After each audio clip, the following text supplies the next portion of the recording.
Bom dia! Lindo, maravilhoso, abençoado dia na presença de Deus. Hoje eu tô gravando esse dia 301 do Projeto Bíblia para Iniciantes aqui numa cabana no Alasca. Uau! Menos 11, menos 12 graus do lado de fora.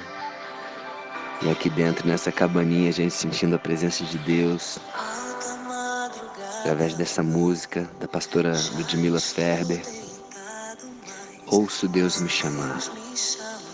Uau! Você já ouviu Deus te chamar no meio da madrugada para você ter um momento de intimidade com Ele?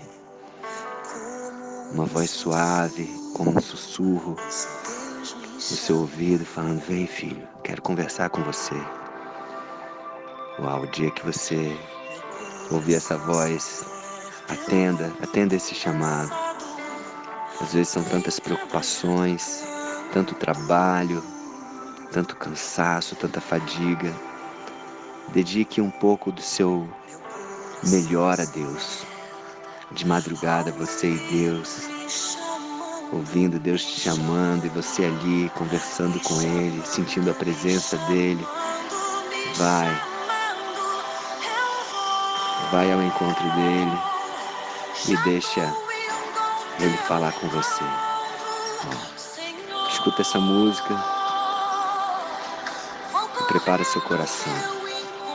Prepara seu coração para que Deus fale com você nesse dia que é um presente para você e para mim. Amém?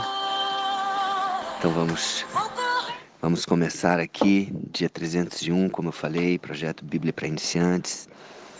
Estamos na segunda epístola aos Coríntios de Paulo, que na verdade, lendo aqui as explicações, na verdade essa é a quarta carta que Paulo escreveu aos Coríntios.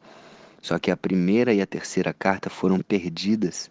Então, a epístola 1 Coríntios, que nós terminamos no dia 299, ou 298, foi a segunda carta que ele escreveu. E essa segunda epístola aos Coríntios, que está na Bíblia, é a quarta carta. Então, só para contextualizar, porque aqui também fala um pouquinho sobre isso. Então, no capítulo 2, Paulo fala um pouquinho aqui sobre a questão que teve, onde ele estava sendo desafiado, onde uma pessoa estava desafiando a autoridade de Paulo, e ele traz um contexto aqui interessante para a gente aprender um pouquinho. Então, capítulo 2, 2 Coríntios, começa assim: Isto deliberei por mim mesmo, não voltar a encontrar-me convosco em tristeza. Porque se eu vos entristeço, quem me alegrará? Senão aquele que está entristecido por mim mesmo? Então, Paulo tinha essa necessidade, ele tinha essa vontade de sempre estar com os coríntios, sempre estar nos lugares, na igreja, com alegria no coração e não entristecido, como ele estava entristecido devido a toda essa situação que havia acontecido, onde um grupo de pessoas estava ali desafiando a autoridade de Paulo. Versículo 3 diz: E isto escrevi para que, quando for, não tenha tristeza da parte daqueles que deveriam alegrar-me, confiando em todos vós que a minha alegria é também a vossa.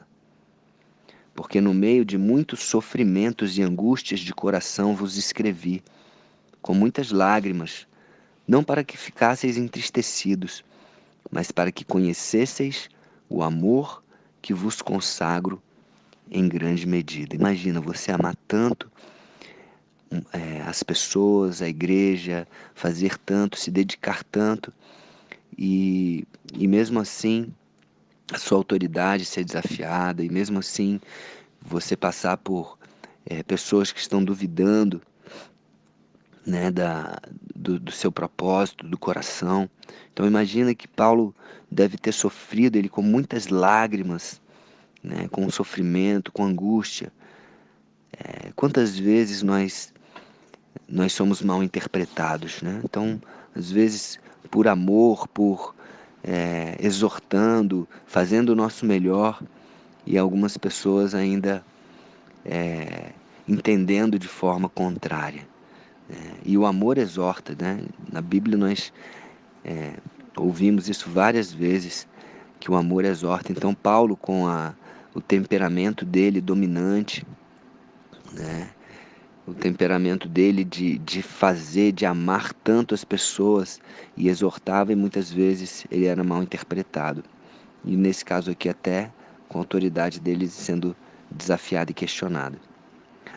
E ele continua, versículo 5: Ora, se alguém causou tristeza, não fez apenas a mim, mas para que eu não seja demasiadamente áspero, digo que, em parte, a todos vós, basta-lhe a punição pela maioria. Então Paulo não está querendo ser áspero demais para com aquela pessoa que errou com ele e causou tristeza não só a ele, mas a todos da igreja, né? E como essa é a quarta carta, né, que foi escrita, e é a segunda epístola aos Coríntios, que está aqui na Bíblia, segundo a explicação que tem aqui no rodapé da minha Bíblia, na terceira carta que Paulo escreveu e que foi perdida, né, tanto a primeira quanto a terceira, como eu falei, nessa terceira Paulo já havia exortado essa situação, e essa situação já estava meio que resolvida, ou seja, aquela pessoa já tinha se arrependido do mal que tinha feito. Então o que ele fala aqui? Paulo fala: basta-lhe a punição pela maioria, de modo que deveis, pelo contrário, perdoar-lhe e confrontá-lo, para que não seja o mesmo consumido por excessiva tristeza.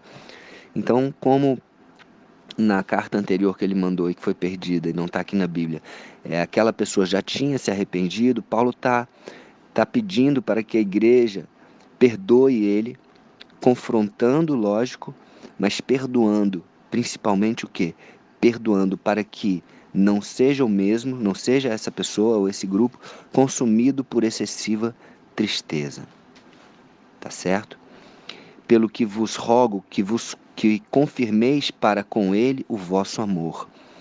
Então, é uma situação realmente delicada, uma situação chata, em que Paulo está colocando em primeiro lugar aqui o perdão e o amor, como sempre devemos agir, com perdão e com amor. Quando alguém perdoa, você está agindo o quê? Em amor. Você está agindo em amor, e esse amor cobre multidão de pecados, e esse amor é como brasas vivas sobre a cabeça dessa pessoa. Essa pessoa vai ficar tão constrangida porque foi perdoada e foi amada, que ela vai voltar aos caminhos. E foi por isso também que vos escrevi, para ter prova de que, em tudo, sois obedientes. A quem perdoais alguma coisa, também eu perdoo. E Paulo está dizendo aqui: perdoem vocês e eu também estarei perdoando essa pessoa, esse grupo. Porque, de fato, o que tenho perdoado, se alguma coisa tenho perdoado, por causa de vós o fiz, na presença de Cristo. O perdão, ele sempre vem de Deus. Porque se formos analisar, o perdão, ele é você rasgar uma dívida que a pessoa tem com você. E humanamente as pessoas não fazem isso. Mas Jesus, ele veio para morrer por mim e por você, para rasgar as nossas dívidas. Então, o todo perdão vem de Deus, porque ele nos ensinou a perdoar. Ele morreu por nós para que nós fôssemos perdoados. E ele continua aqui: por causa de vós o fiz na presença de Cristo, tá? O perdão, para que Satanás não alcance vantagem sobre nós, pois não lhe ignoramos os desígnios. Se não perdoarmos, é o que está falando aqui, se não perdoarmos, Satanás vai ter uma brecha, uma legalidade para agir sobre as nossas vidas, porque o perdão é um mandamento.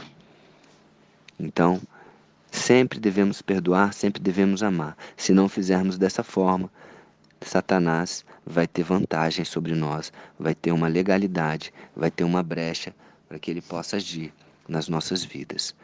Os desígnios de Satanás é sempre o quê? Roubar, matar e destruir.